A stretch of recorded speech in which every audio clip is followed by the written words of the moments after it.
last lecture where we had finished was we had described a formula for projecting any vector in Rn onto a subspace of Rn.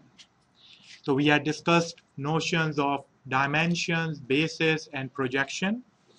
And what we had said was if you are given a subspace, let's say this is your subspace S, and you have an orthonormal basis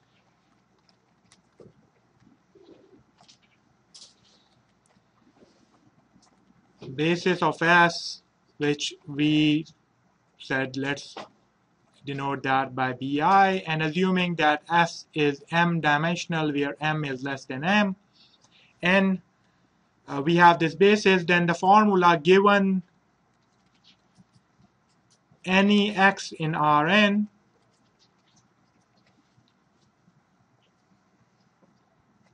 so if you have a data point here which is x, the way to project that is you simply drop a perpendicular and this thing is your x hat projection onto S. So let's call it x hat S. And the formula for finding the coordinates of this projection, we had said it's simply x hat S is given by you take the inner product of x with all the basis vectors, and then you multiply those coefficients with that particular basis vector and you sum them up, I equal to 1 to m. In the linear algebra terms, that will be simply Bi transpose x, which is a scalar, times Bi, I equals to 1 to m. We know that from our linear algebra analysis, this is where we finished last time.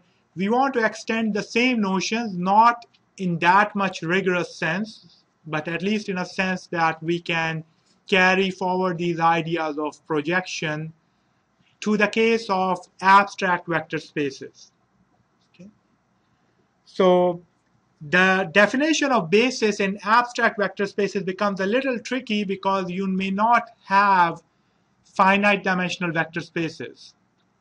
I won't go into the rigorous mathematical aspects of those definitions. I'll just do a hand-wavy argument of what a basis might mean. So the concepts of basis, dimensions,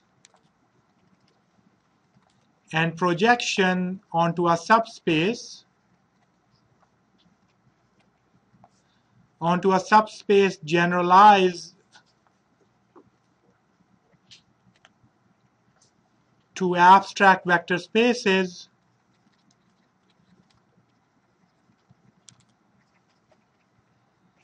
with the only addition that you have to be careful about a few things mathematically. Again, in this class, we won't be really that much worried about those aspects. So an informal definition of basis, which realistically should be called Rees basis. An informal definition of basis in abstract vector spaces is that, let's say you are given a collection of vectors Bi, where I could be, this collection could be an infinite collection. It need not be a finite collection. So this, we say, is a basis of a vector space V, which is just any abstract vector space, not necessarily Rn, if every x in V, so if every point in V can be represented as a linear combination of these basis elements. So every x in V can be written as I equal to 1 to infinity, some scalar alpha I times Bi, where this alpha I, if this is a vector space over reals, then this alpha i's are real. So this is one requirement, you should be able to represent them, but the second requirement is that the collection of alpha i's is unique. What that means is there is no other collection, beta I or anything else, that will give you the same vector. There is only one sequence that when you multiply with your basis elements and you add them all up, it gives you your vector, your element in the vector space. Okay? There are some more subtleties involved in making this definition formal, but right now we'll stick to it. A basis is a collection of vectors that can be used to represent any other vector in your vector space. Okay? So just like the case of finite dimensional vector space or Rn, once we have the notion of basis, we can define the notion of dimensions. So then the notion of dimensions in any abstract vector space is exactly like the definition in Rn, which is the dimension of V corresponds to the number of basis elements.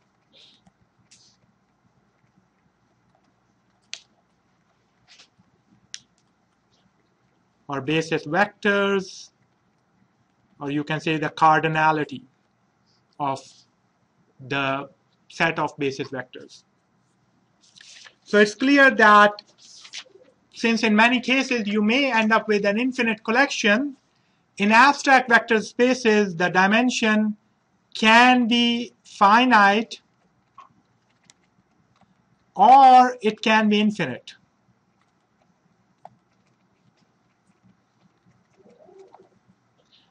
Of course, Rn is a vector space which is a n-dimensional vector space. We already know that.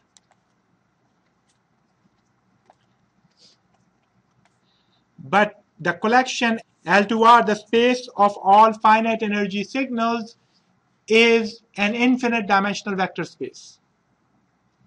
You cannot take a finite collection of functions to represent any other function. You need an infinite collection of signals to be able to represent any other signal. Okay? So it's an infinite dimensional vector space.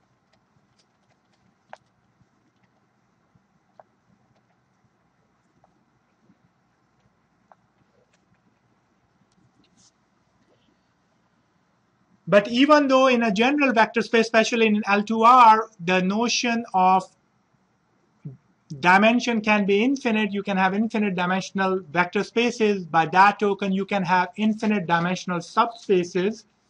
Just to remind you, a subspace is a subset of a vector space, which is itself a vector space. So a subset of a vector space, which is a subspace, need not be finite dimensional either. But other than this technicality, the general formula of projection, which we are not going to prove, the general formula of projection onto a subspace of a vector space stays the same as what we saw earlier. Okay? So projection onto a finite or infinite dimensional subspace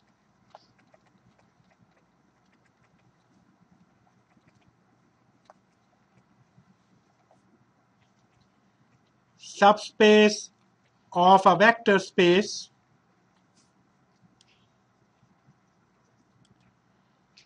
can be computed as follows.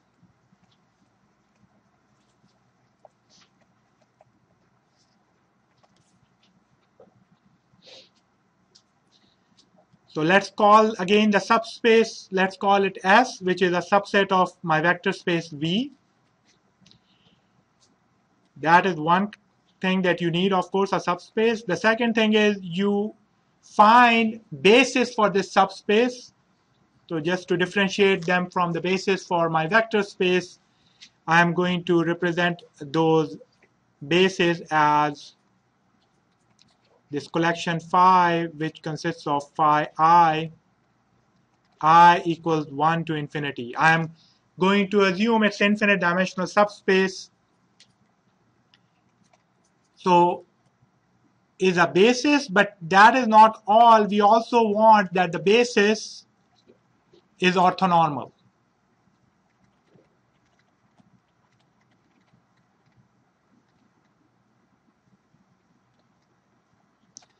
What does orthonormal basis mean? Of course, the two conditions that we described earlier.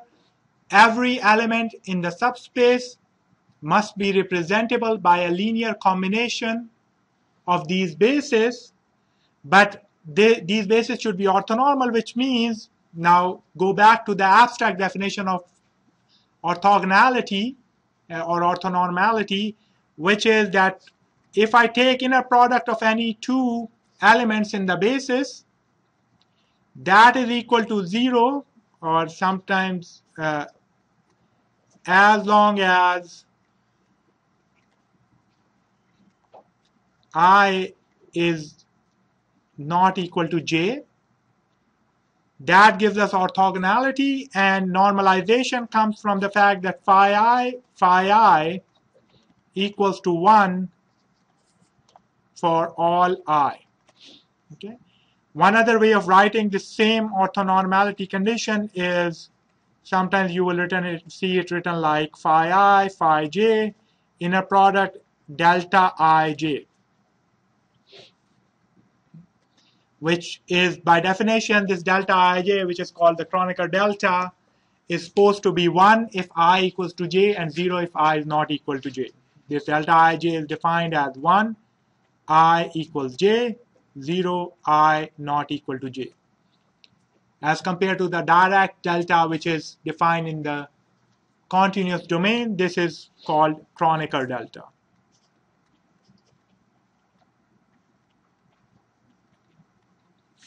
So if you have these two conditions satisfied, you have a subspace, you are given its orthonormal basis, and someone gives you another point in that vector space. Someone says you have X in vector space V, which may or may not be part of the subspace, and you are asked find an approximation which is the best approximation of X in S. Then all we have to do is just apply the same formula. X hat S is simply given by, we take inner product of our function or our vector X with the basis, then we multiply that same inner product with the same basis, and we simply take the summation I equals 1 to infinity. This is the general formula for projection onto a subspace as long as the phi i's correspond to orthonormal bases. If these phi i's are not orthonormal bases, if they are just bases, then you still have a formula, but that involves some more details which we are not going to cover. You have to understand the concepts of biorthogonal bases and dual bases, which for this class we will not touch upon. Now in your linear algebra class, you hopefully learned that given any basis, you can transform it into an orthonormal basis. The process is called Gram-Schmidt. So similarly, we would not spend too much time. We will assume that you can always find an orthonormal basis for a subspace. Okay? So that's all that we had to do about the abstract notions of vector spaces. The key formula that we wanted to get at was this projection onto a subspace formula,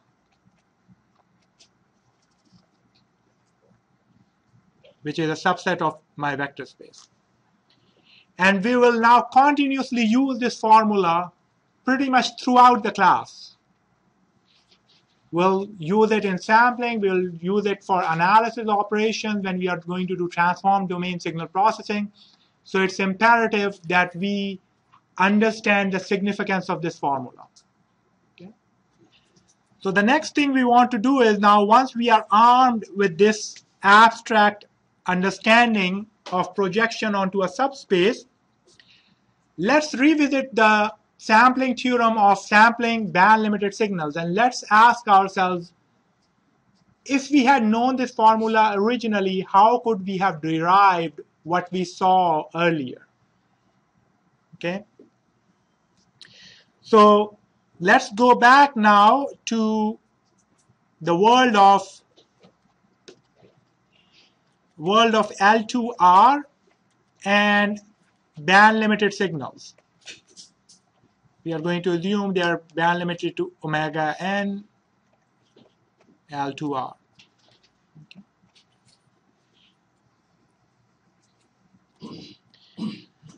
So we already argued that L2R is a vector space. And we talked about inner product on this vector space being defined by if you have f of t and g of t belonging to L2R. Then we talked about the inner product between f and g defined as minus infinity to infinity, f of t, g conjugate of t, dt, and of course if g is real valued, then the conjugation operation doesn't matter. So we know this fact. Now let's talk about what is this BL, this thing, this set BL, the space of band-limited signals. It turns out that BL omega n is in fact a subspace of L2R.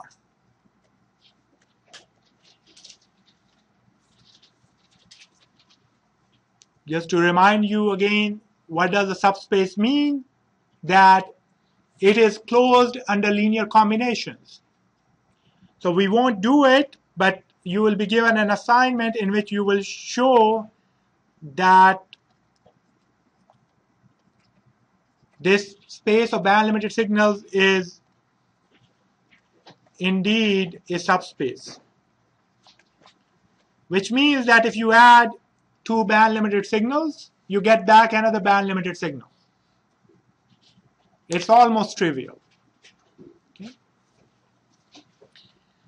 The other thing is that the collection 1 over square root of t sinc of t minus nt for n belonging to all positive and negative integers.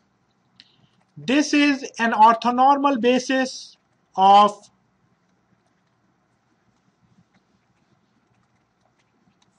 band-limited signals.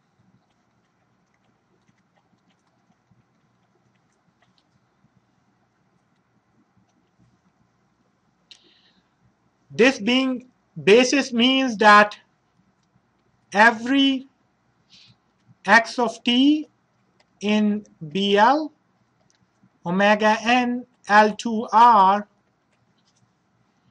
can be written as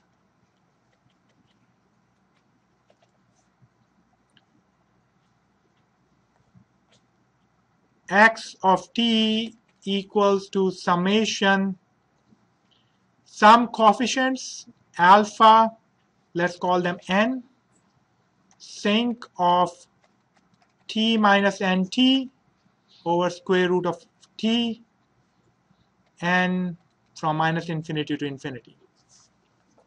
But we already know that this is indeed the case. We've proved that for the sampling theorem through our interpolation formula, that indeed every band-limited signal can be written as a linear combination of sincs. We did that 2 or 3 lectures ago. Not going into too much details, you can accept it at the face value that this is indeed the case, that the sinc functions are basis for your band-limited signals.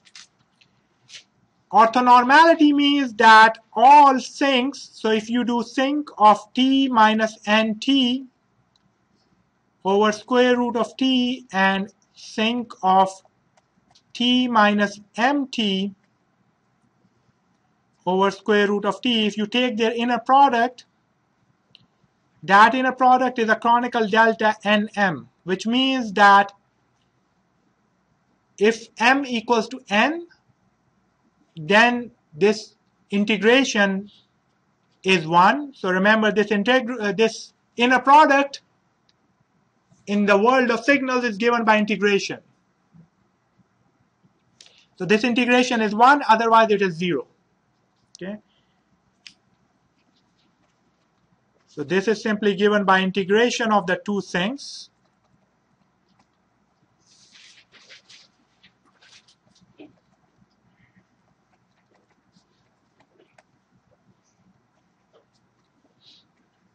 Dt minus infinity to infinity. The question of conjugate here doesn't apply because we are doing simply real valued signals. And that is equal to 1 if m equals n. It is 0 otherwise. So the question is that what is the relationship of this t to the space of band-limited signals? And I should have made that more explicit, that this omega n is equal to pi over t. So that's how the t plays a role. Okay. If you have this is pi over t, then this t satisfies the Nyquist criterion. If this is not the case, then you cannot argue this. So for the space of band-limited signals where you have omega n equals pi over t, only then this is true, that 1 over square root of t sinc of t minus nt is a basis for that subspace. So what we are going to assume is that this sinc t minus nt, all its shifts, is an orthonormal basis of a band-limited class given by bandwidth of pi over t. And if we do that, then by the projection formula that we saw earlier, if we want to represent now signals onto the class of band-limited signals, the best projection is use the projection formula that we discussed earlier. So projection of any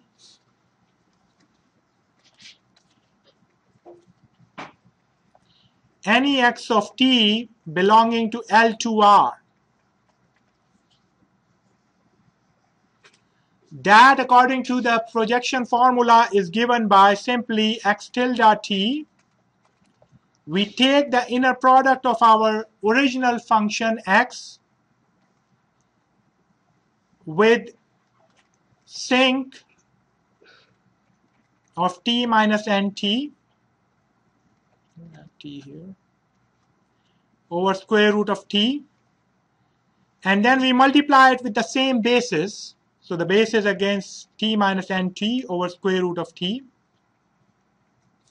and we simply sum that up for all basis elements, n equals to minus infinity to infinity.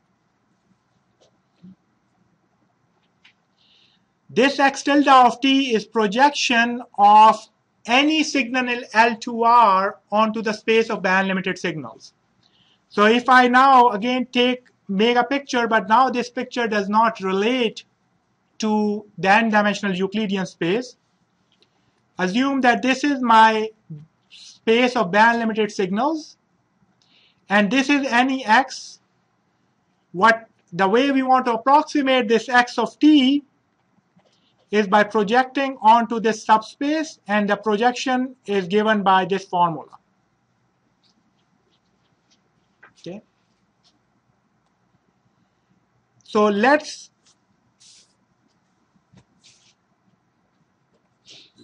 solve this a little further. We have n equals minus infinity to infinity. Take the integration of this. X of t sinc of t minus nt dt That is this inner product. And I'm going to take the 1 over square root out and mix it with this 1 over square root. So I now multiply that with sinc of t minus nt over t. Okay. Now what is this? Let's look at this a little carefully. I can write this, so limits are minus infinity to infinity. I can write this as minus infinity to infinity x of t sinc of nt minus t because of the symmetry of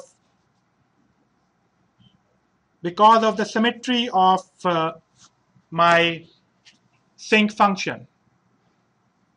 Okay.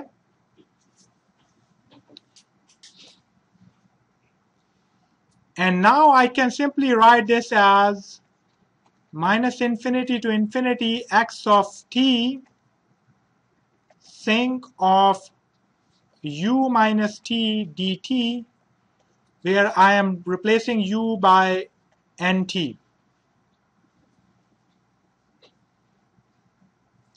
So all of this mathematics soon will start making some sense. What is this thing? This is convolution. This is convolution x of t, convolution with sinc of t.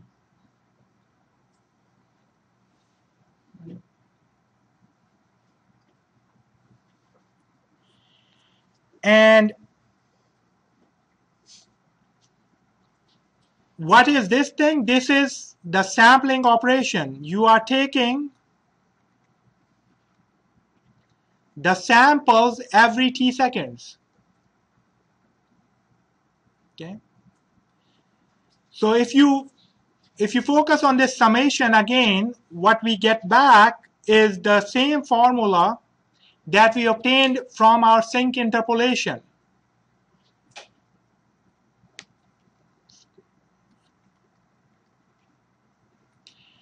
So this operation is doing convolution, and the convolution, this is convolving with the sinc, which means that what is it doing in the frequency domain? It's taking a low pass filter of the signal. So what this approximation formula is saying, that you first low pass filter your signal, and then you take samples of that every t seconds, and then the final sample that you get, you multiply them with shifted sincs. If you go back and look at your sinc interpolation formula,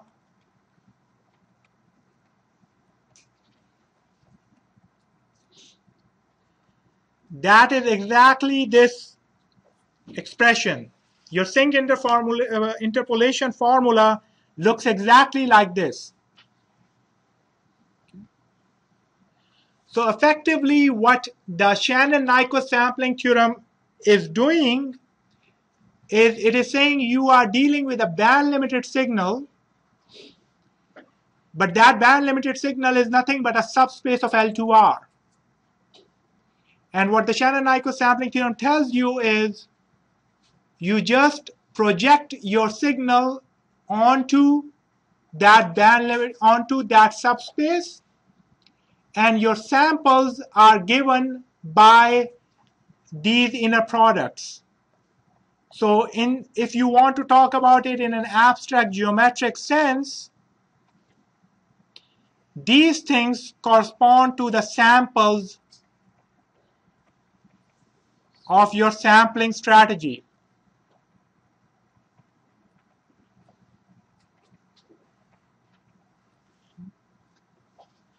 which is simply given by take the low pass filter and then do sampling. Okay.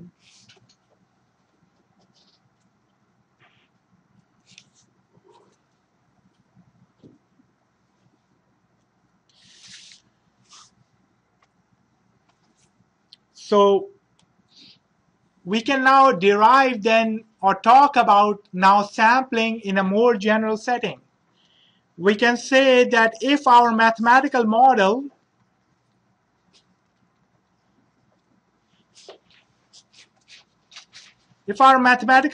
is that we have x of t belongs to a subspace of L2R, then the first thing we do is find orthonormal basis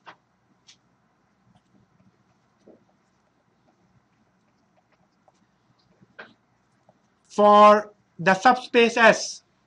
In the Shannon-Nyquist world, this subspace is simply given by band-limited signals, and the basis is given by all shifts of your sink, shifted by time period t.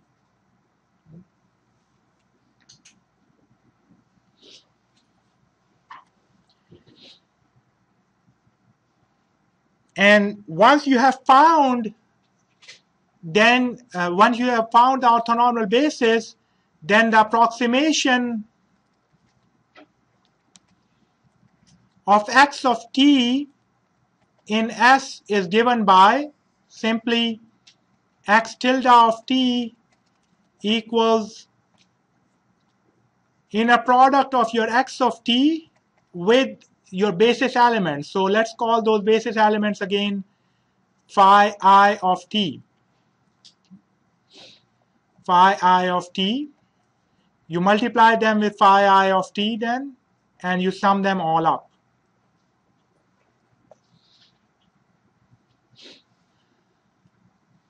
What is then the sampling or strategy or the samples?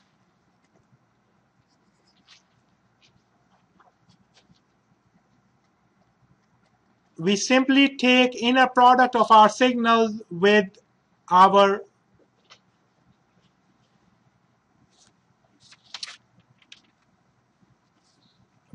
functions phi I t. Okay, so these will be my samples, and my reconstruction strategy will be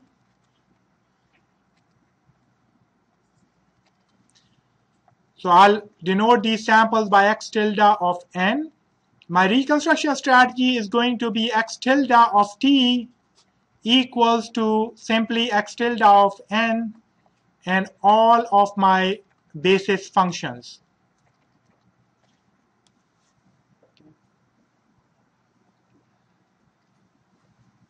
That is the most general way that you can describe sampling a signal, where you assume that the signal is given by a subspace. The signal belongs to a subspace. Now we do have to worry about how will you implement these things in hardware. Okay. And we already saw in the case of Shannon-Nyquist sampling theorem how we do that. But now let's revisit the Shannon-Nyquist sampling theorem from the perspective of this subspace formulation and ask ourselves, how will we implement this?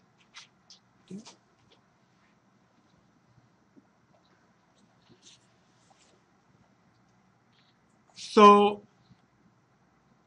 this x of t and phi I of t, this is equal to x of t, we already saw that, times sinc of t minus nt, square root of t. That is the inner product that in the case of band limited signals. In the case that subspace is equal to the space of band limited signals pi over t L2R. And in that case, we already saw that that is nothing but you first do convolution of sinc of t minus u du with t equal to nt. I've just switched the roles of u and t to make it more, keep t as the as our time rather than introduce it in the integration.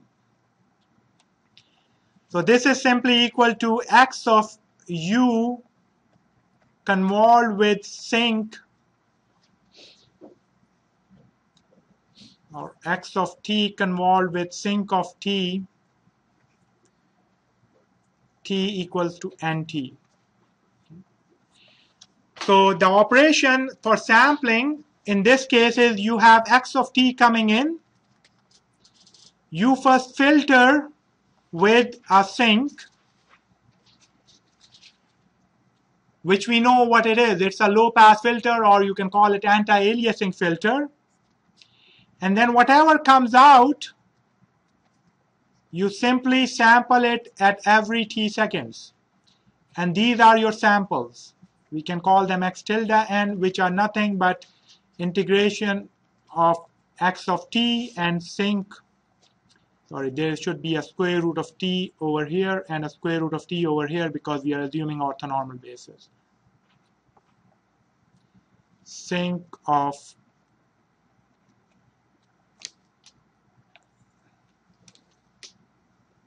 t minus nt over square root of t. Okay. So indeed, we get back the same sampling that we advised when we started doing the Shannon-Nyquist sampling theorem in the classical setting. Okay. These inner products can be implemented by a filtering operation followed by sampling. Let's talk about the reconstruction side. So this is my sampling. Let's talk about reconstruction. My reconstruction is given by x tilde of t equals n minus infinity to infinity x tilde n sinc of t minus nt. Well, again, I can write that as n minus infinity to infinity x tilde n times delta of t minus nt convolved with sinc of t.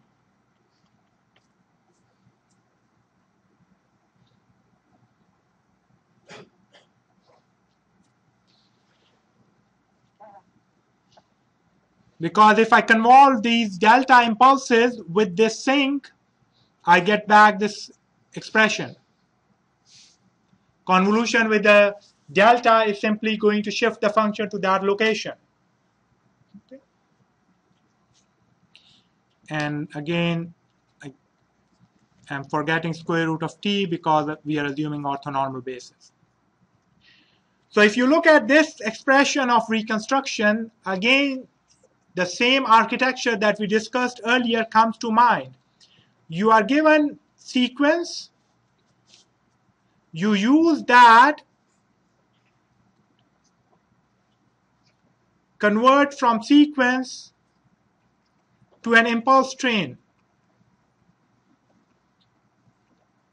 What is the definition of the impulse train? X tilde of s of t equals summation over n x tilde of n delta of t minus nt.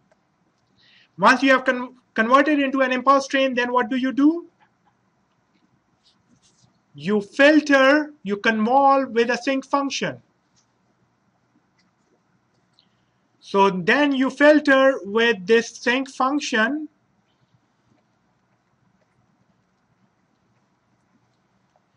and what you get out is x tilde of t. And of course, this sinc function corresponds to our reconstruction filter that we talked about when we discussed Shannon-Nyquist sampling theorem in the classical setting. So in this case, what we did was we didn't, other than the fact that we took for granted that sincs are basis for my band-limited subspace, we didn't take advantage of any of the knowledge that we talked about earlier. we just used the projection formula, and then we translated those expressions. We said the inner products correspond to my samples. When I expanded those inner products, it ended up being exactly like the architecture that we saw earlier. Then for reconstruction, again, we did not talk about the usual. We didn't look at the spectrum and saw that we can low pass filter it. Rather, we again just look at the interpolation formula. And when we expanded that into architecture, we saw we get back the same architecture that we got earlier. Okay. Now, Shannon-Nyquist sampling theorem, we have proved it in two ways. But one of the reasons we want to do this geometric interpretation is because now it gives us the ability to talk about sampling of even signals that may not be band limited. You can think of the drawbacks of Shannon-Nyquist sampling theorem in multiple ways, or the drawbacks of assumption that you have your subspace is assumed to be a subspace of band-limited signals. There are some drawbacks associated with it. If you look at the sampling function, you have to do filtering with a sink, which has infinite duration. Sink never becomes zero. You can say it differently too. Sink corresponds to an ideal low-pass filter. You are trying to do ideal filtering. Similarly, when you come to the reconstruction side, you are again doing filtering with the same sink. Once again, you have to do filtering with an ideal low-pass filter. Those are things that you cannot practically do in real hardware that easily. Possibly not being able to do at all. So instead of now talking about the space of band-limited signals, we can talk about spaces that are perhaps more easier to tackle in real hardware because they involve filtering with functions that do not go from minus infinity to infinity like sink. And because they don't go from minus infinity to infinity, they can be implemented in hardware much easily. Okay. So we'll now move forward from the Shannon-Nyquist sampling theorem because of its drawbacks and study another subspace which does not, we are not going to give a frequency domain interpretation of that subspace at all. But we will use exactly the same projection formula and derive the sampling strategy. Okay. So what we are going to now move on to is from the space of band-limited signals to the space of sampling signals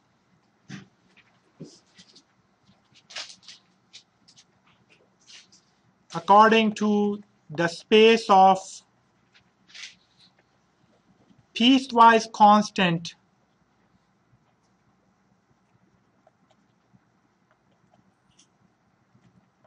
signals.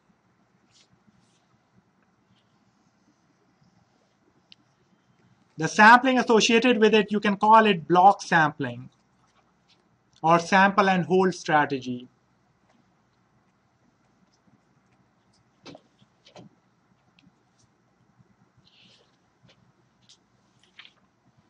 So by this time, we should have a very clear understanding of when we talk about sampling, what do we require? The first thing about sampling is a mathematical model. What do we assume our signal looks like? Of course, it's not going to look like that, so we will have to approximate it using the projection formula. So the first thing when we are talking about a new mathematical model is what is that mathematical model in a concrete setting? Mathematical model is the following. I'm going to write it as PWC T L2R. In the band-limited signals, t came into pi by t. Here t, I'm just going to parameterize as t. So how is this space defined? This is defined as all xt such that xt equals to Cn for Cn some real number for all t belonging to nt n plus 1t.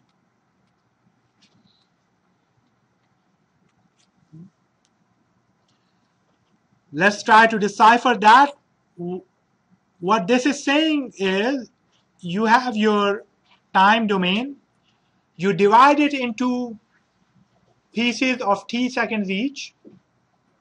Okay.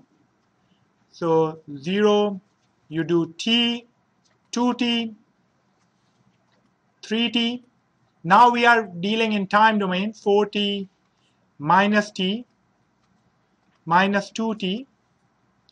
And the assumption is that all signals which remain constant between these intervals 0 to t, t to 2t, and so forth. So a signal like this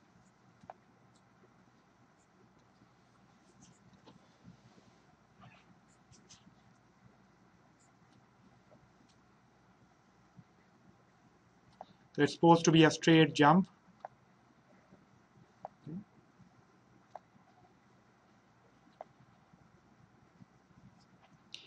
This x of t belongs to the class of piecewise constant signals. It's a class of signals which remain constant over a short interval.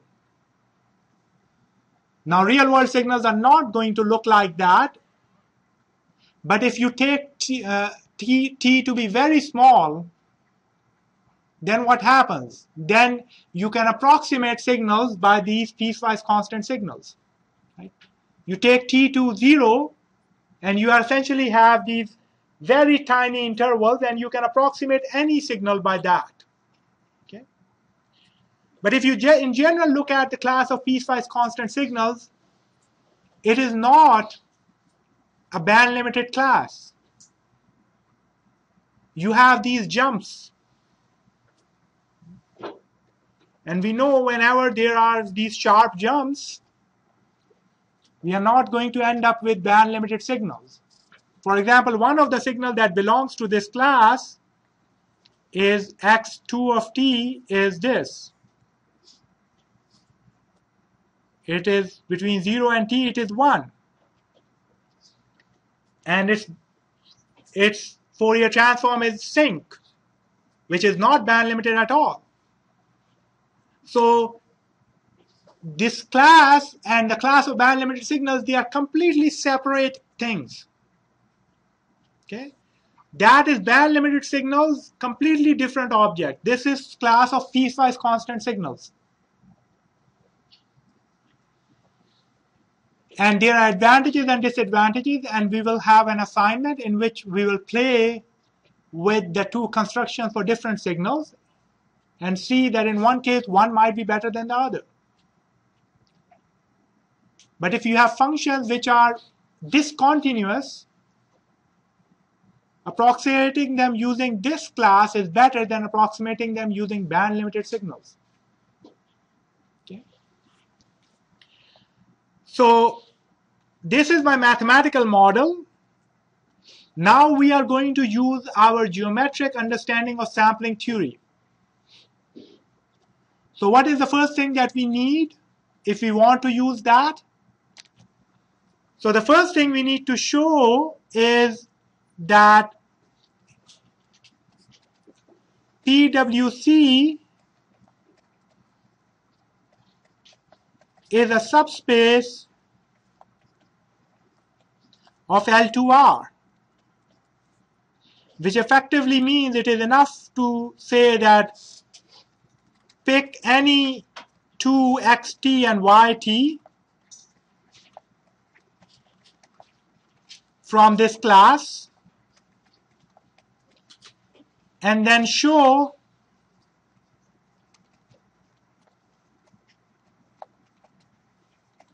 that a1xt plus a2yt also belongs to this class for any a1, a2 belonging to the real line. And if you think about it, arguing that should be a piece of cake.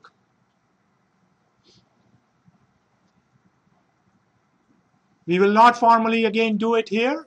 We'll put that as an assignment, but it's not much of an assignment because effectively what you have to argue is that if you add in over two intervals, if you add two constants, you get back another constant, and that's all you need. So showing that it is a subspace is not difficult at all. Now, once you have formalized your mathematical model and you have argued that it's a subspace, so the next step involved will be saying that we have some orthonormal basis.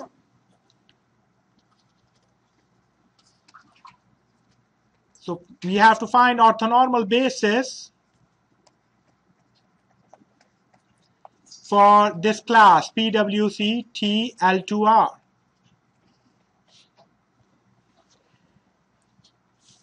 Now, we are not going to formally argue this here, but it turns out that phi t, if I define it to be 1 over square root of t, the indicator function between 0 and capital T, which effectively means that if I define my signal to be 1 over square root of t like this, okay,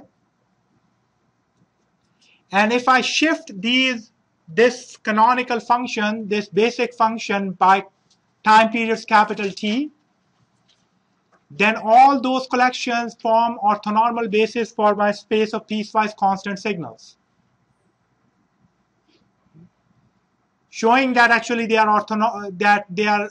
orthonormal is pretty easy. The only difficult part could be showing that every signal can be represented uniquely using these bases. So if I define it like this, then my basis for PWC is simply given by phi t minus nt. So it turns out that this collection of functions, which is just this function shifted by t, 2t, 3t, minus t, and so forth, is a basis for piecewise constant signals. And you now can start to see a pattern. The basis for band-limited signals was actually just a single sinc shifted by time periods t. The basis for piecewise constant signals ends up being simply shift of one function shifted by time periods t. And these are really good subspaces. Any subspace can do that. That's called a shift-invariant subspace. And the good use of that subspace is that you only need one filter to do the sampling. Okay. So we have argued it's a subspace. We have said it's a basis. Figuring out what our sampling and reconstruction should be is as simple as expressing any function. So if we are given any x of t, best approximation of this x of t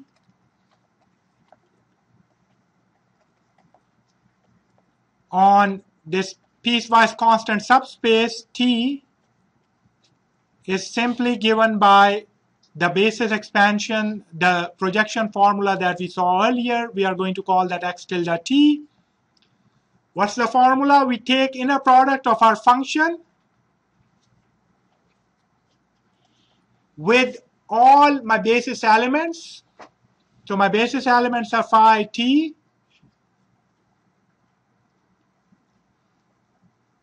u minus nt inner product,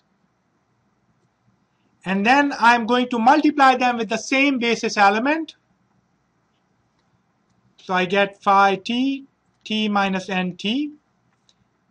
Remember, because of integration, whether I put u here or t here, it doesn't matter. It's a dummy variable.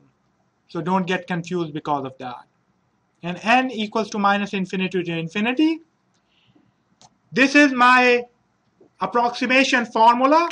And then we talked about what is sampling and what is reconstruction here. So these things correspond to my samples. I'm going to call them x tilde of n. So let's figure out what does our sampling look like.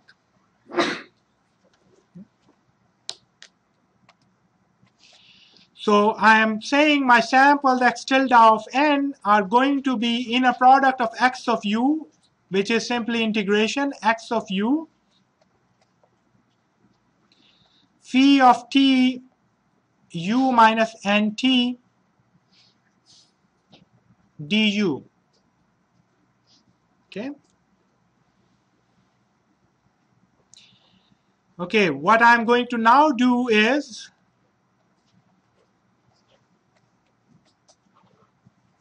simply write that as minus u plus nt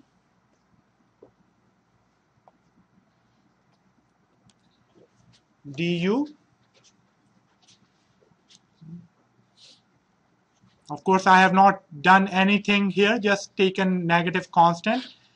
But after doing that, I will change the way I have written this thing. So I'll do minus infinity to infinity x of u phi of t. I will write it as minus nt minus u du. Okay. And now what I'm going to argue is that this is nothing but convolution of x of t with a time reversed version of my basis, phi of t minus t, and taken sample at t equal to nt.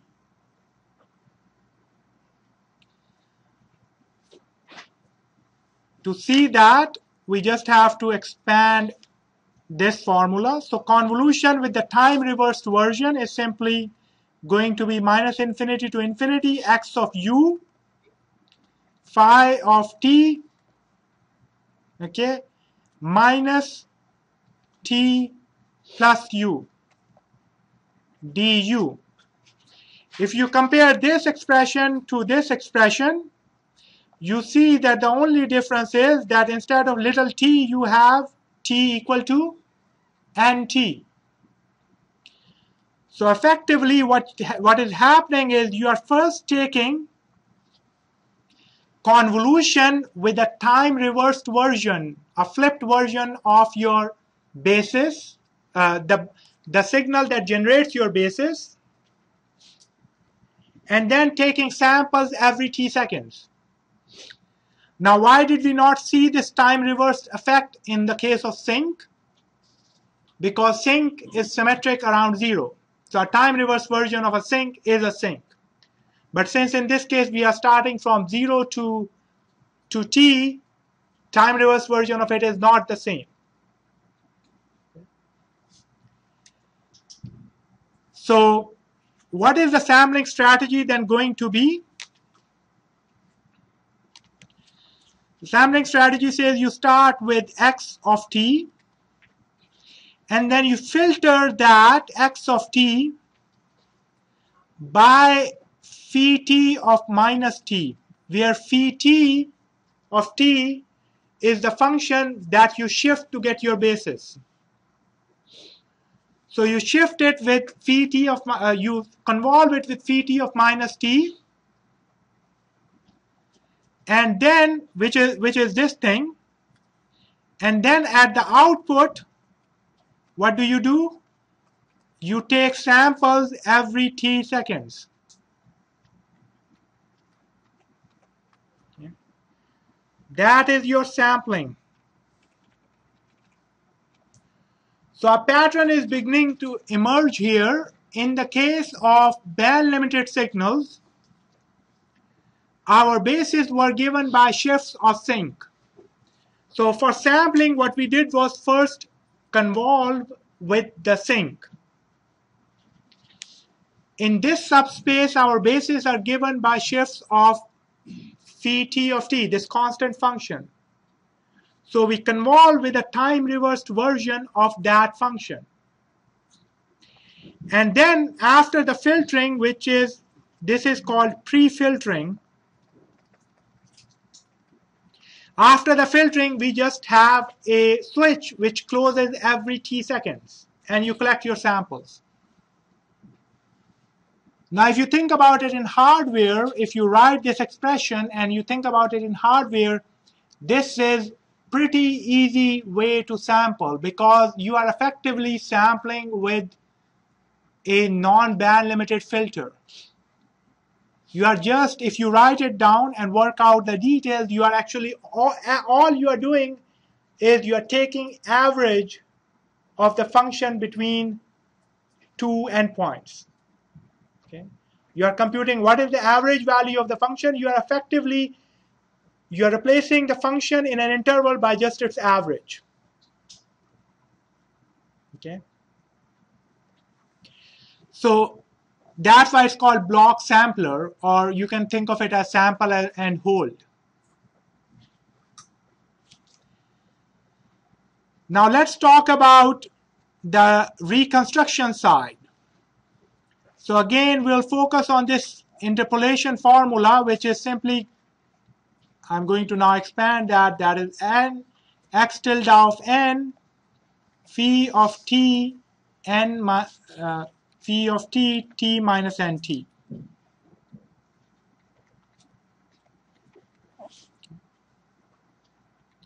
So how will we implement this reconstruction? It will be very similar to what we did for band-limited signals. So our x tilde of t was given by x tilde n phi of t t minus nt. Again, we will use the same trick that I can write this as x tilde of n plus multiplied by an impulse train, and then convolve that with phi of t of t. So what this is saying is that you actually take your sequence and you convert it to an impulse train, and then once you convert it into an impulse train, you convolve it with the same function that generated your basis, the function whose shift generated your basis. So what will the reconstruction look like? You will have x tilde of n coming in. You will have from sequence to impulse train.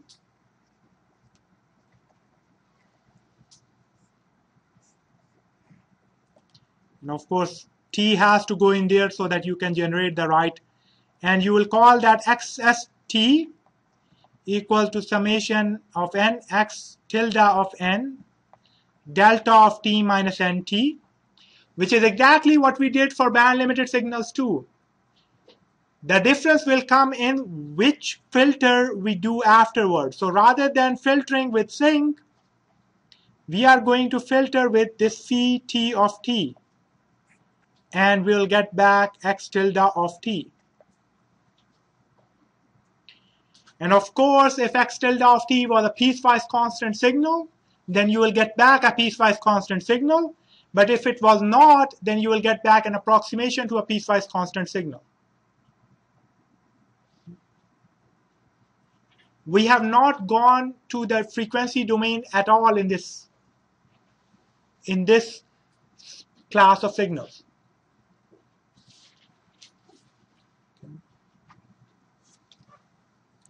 We have seen two examples of sampling under the subspace model. We will revisit those things when we talk about, for example, multidimensional signals, discrete sequences, and so forth.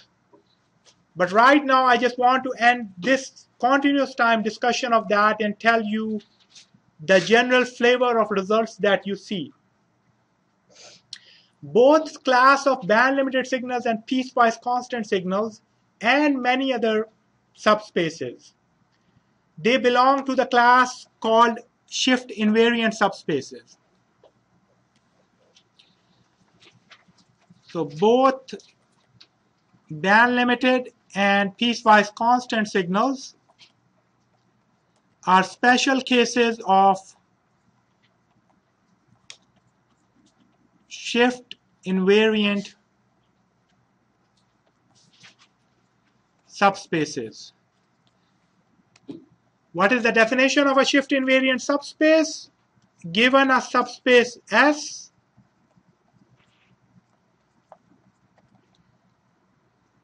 it is a shift-invariant subspace, and I'm going to use the notation SI.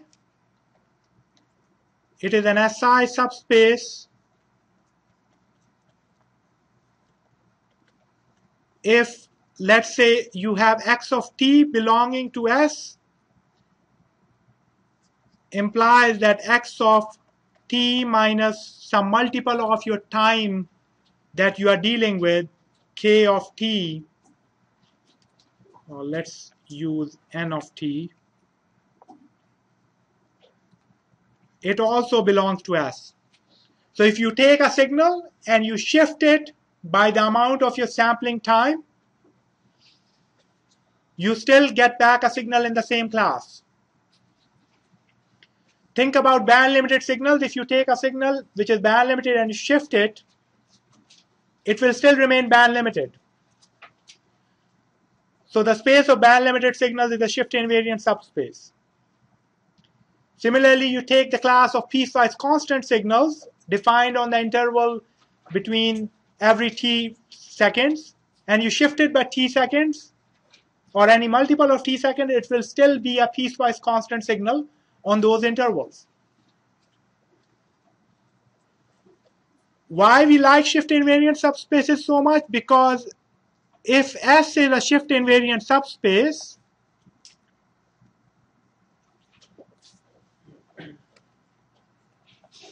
is an SI subspace, then there exists a single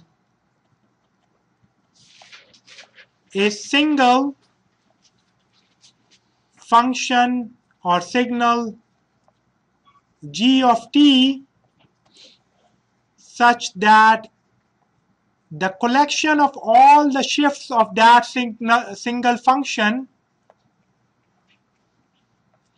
is an orthonormal basis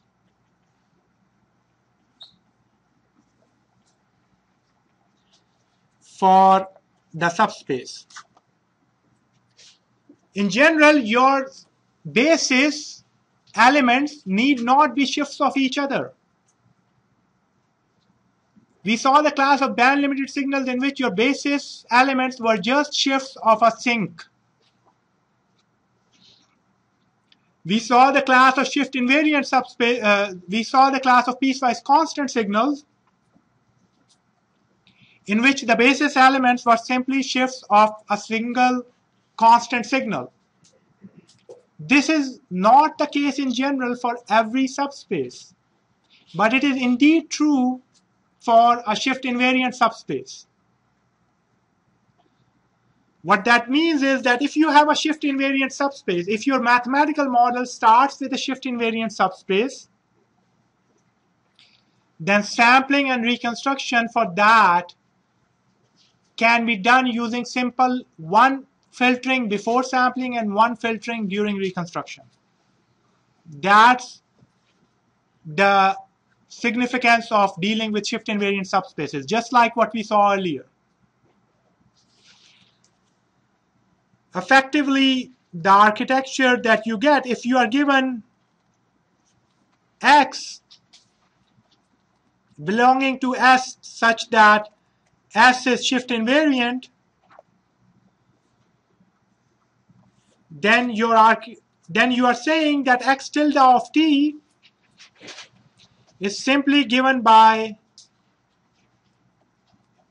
inner products of my X of U, G of U minus NT, because I'm assuming all of my bases are just shifts of this G function,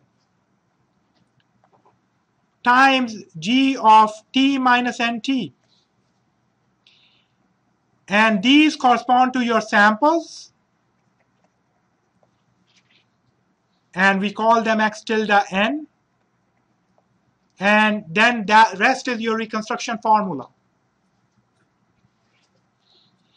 And just like we saw earlier, I'm not going to repeat that because it's the same exercise. In that case, you can show that X tilde N is nothing but convolution of X of t with a time reversed version of your function which generated the basis. The assumption here is, of course, that we are dealing with real valued functions. If it's complex valued, that we have to worry about the conjugation operation. So here we are dealing with real valued. So it's given by convolution followed by sampling. So the architecture looks like X of t. You have a filter G of minus t. And at the output of the filter, you simply sample every t seconds. So this pre-filter is determined by the function that generates the orthonormal basis of your shift-invariant subspace. And your reconstruction formula again is given by X tilde of t, since that is simply X tilde N G of t minus nt. We again can use the same trick that we have been using. We first convert it into impulses, convert to impulse train, and then at the output of the impulse train, which is X tilde as t equals to X tilde N of delta of t minus nt, we simply filter by G of t, where again G of t is the same function that generated the basis of your shift-invariant subspace. So your pre-filter is the time reversal of the function that generated the basis. Your post-filter is exactly that same filter. And we have seen two examples of this. In one case, it was sinc. So G minus t was just sinc again. In the other case, we saw that it was just a constant function from 0 to t with the height 1 over square root of t. Okay.